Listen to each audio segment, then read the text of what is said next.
Boa tarde a todas e todos. Sejam bem-vindos a esta casa, que é a casa de vocês. Quero aqui saudar o deputado Fábio Félix pela brilhante iniciativa. Estamos aí numa maratona de audiências, comissões gerais, para discutir essa barbárie, esse absurdo que está sendo proposto pelo governo do Distrito Federal. Quero saudar, em nome da doutora Marta Eliana, do Ministério Público, aqui, todos os membros da mesa, todas as mulheres presentes. Dizer que, para nós, é muito triste hoje estar aqui. É um motivo de grande tristeza, antes de tudo, porque nós, como o deputado Fábio muito bem colocou no início, não esperávamos fazer esta discussão neste momento. Isso apenas prova que nós estamos vivendo o maior estelionato eleitoral da história do Distrito Federal. Porque numa campanha, a gente faz compromissos, a gente coloca a nossa palavra, a nossa história em jogo. E é muito grave quando uma pessoa, numa campanha, diz que não vai privatizar as empresas públicas. Depois que ganha a eleição, começa o processo de privatização. Isso é uma afronta, isso é um crime contra a democracia, antes de tudo. Porque se acha que tem que privatizar, primeiro mostre por que tem que privatizar, diga que tem que privatizar, apresente as evidências.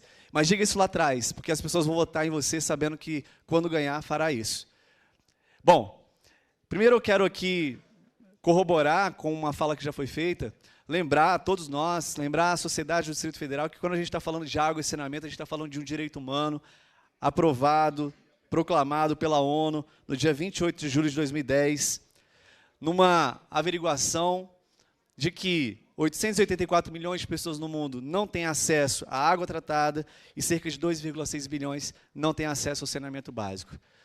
E nós temos aqui que nos orgulhar de, mesmo diante desse cenário mundial e também de um cenário nacional, onde 50% das cidades não têm o saneamento, nós temos uma empresa pública que garantiu a todos nós aqui, como foi mostrado, praticamente 90% de saneamento e quase 100% de água tratada. E onde ainda não tem, é porque não foi regularizado, porque o governo não fez a parte dele.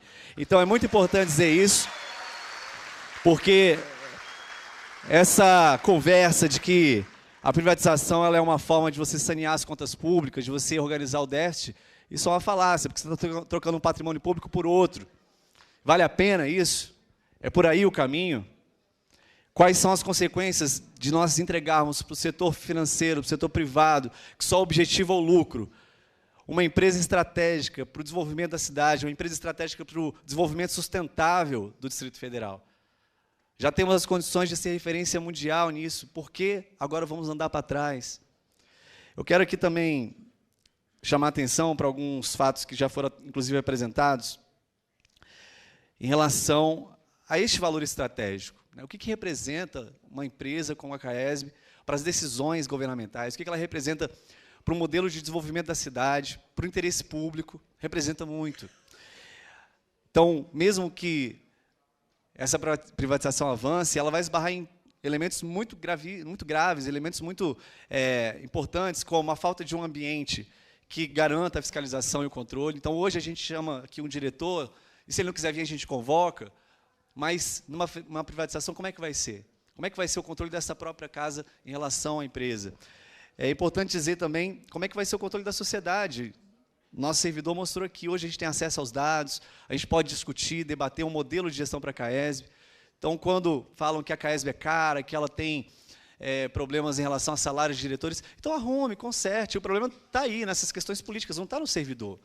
Não é o funcionário da CAESB que gera prejuízo para a CAESB.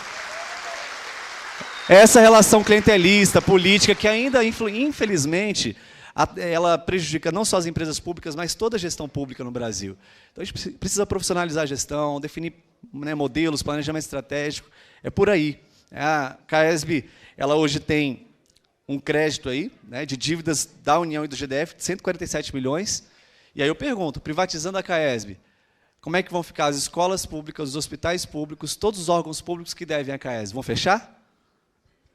Porque a empresa ela vai ser benevolente com o próprio governo?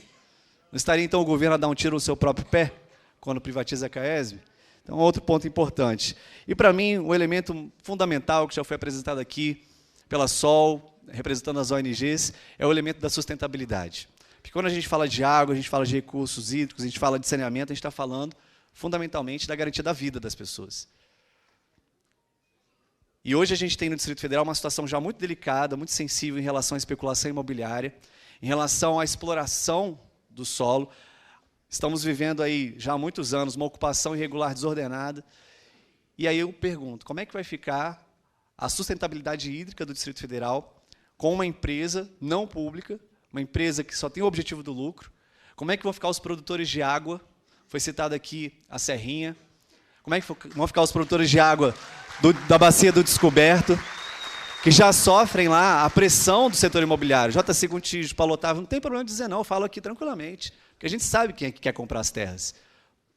Para verticalizar, para expulsar as pessoas de lá, os produtores agrícolas que foram criminalizados na crise hídrica, na verdade são os grandes protetores da água.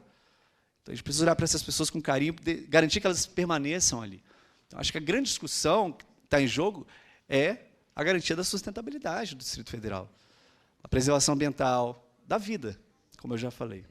Então, quero aqui manifestar, dizer a vocês que, se depender de nós, eu, deputado Fábio, deputado Reginaldo Veras, deputado Arlete, deputado Chico, que já nos posicionamos claramente em relação a isso, essa privatização não passa. E se ela passar, a gente vai até as últimas consequências. A gente vai às últimas consequências. Sai o governador, mas não sai a Caesb pública.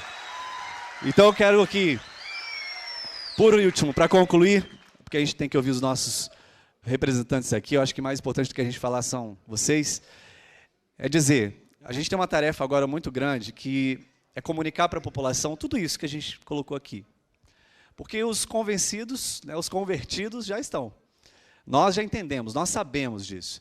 Mas e a população em geral? E a população mais pobre do DF? Que é a que vai mais sofrer com isso, porque as tarifas vão subir. A gente sabe que vão subir. Então, a gente tem que comunicar a essas pessoas o que representa esta afronta, este crime contra o patrimônio público, contra o desenvolvimento sustentável, contra a democracia. Então, se hoje nós temos referência em saneamento, se hoje nós temos um saneamento de qualidade, é porque essa empresa é pública e está nas mãos da sociedade. Não é porque ela pertence a empresários que só querem transformar direito em mercadoria. Então, viva a Caesb pública! Obrigado.